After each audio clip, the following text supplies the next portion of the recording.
ఇది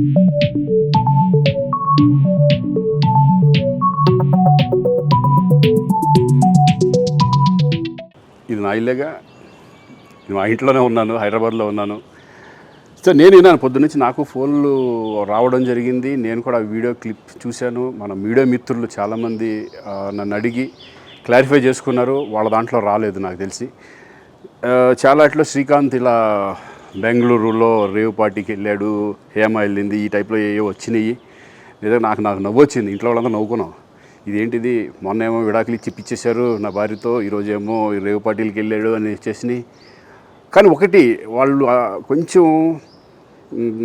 తొందరపడ్డంలో ఇది లేదనిపించింది. ఎందుకంటే వాడెవడో, అతను ఎవరో కానీ కొంచెం నాలాగా ఉన్నాడు. వాడు కొంచెం ఇలా కప్పుకొని, అది గెడ్డం ఉంది, బట్ ఇప్పుడు గెడ్డం నాకు లేదు అని, బట్ గెడ్డంతో నేను షాక్ అయ్యాను. ఇదేంటిది నాలాగా ఉన్నాడు ఏంటి అని నేనే షాక్ అయ్యాను. సో దయచేసి ఎవరు నమ్మొద్దు. ఎందుకంటే రేవ్ పార్టీలకి వెళ్ళే కల్చర్ నాది కాదు, పబ్ కల్చర్ మనిషిని కాదు నేను. ఒక్కోసారి బర్త్డే పార్టీలకి వెళ్తాము, ఒకవేళ తెలియకుండా ఏదైనా వెళ్ళినా ఒక హాఫ్ అన్ అవర్ నుండి వచ్చేస్తాం తప్పితే అటువంటి ఏమీ లేదు. రేవ్ పార్టీ ఎలా ఉంటుందో కూడా నాకు తెలియదు. సో దయచేసి ఎవ్వరూ ఈ విషయాన్ని నమ్మొద్దు.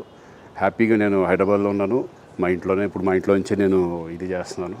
సో దయచేసి మీడియా మిత్రులందరికీ కూడా నేను చెప్పేది ఏంటంటే, ఏ విషయం కరెక్ట్గా తెలుసుకోకుండా మీరు కూడా థంబ్నైల్స్ పెట్టేసేసి, నా బొమ్మ వేసేసి రేవ్ పార్టీలో పట్టుబడ్డ శ్రీకాంత్ ఈ టైప్లో వేస్తున్నారు. కాబట్టి దయచేసి ఎవరు నమ్మొద్దు. అది అతను అలాగా ఉన్నాడు అనే ఒక విషయంలో మీరు పొరపాటు పడి ఉంటారని నేను అనుకుంటున్నాను. దయచేసి అది నేను కాదు. Thank you. ఇటువంటి అన్నీ కూడా నిజంగా కొంతమంది, వాళ్ళందరికీ నిజంగా థ్యాంక్స్ చెప్పుకుంటున్నాను నేను.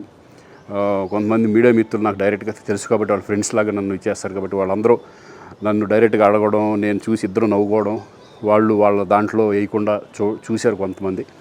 వాళ్ళందరూ కూడా నేను థ్యాంక్స్ చెప్పుకుంటున్నాను. దయచేసి ఇవన్నీ నమ్మొద్దు.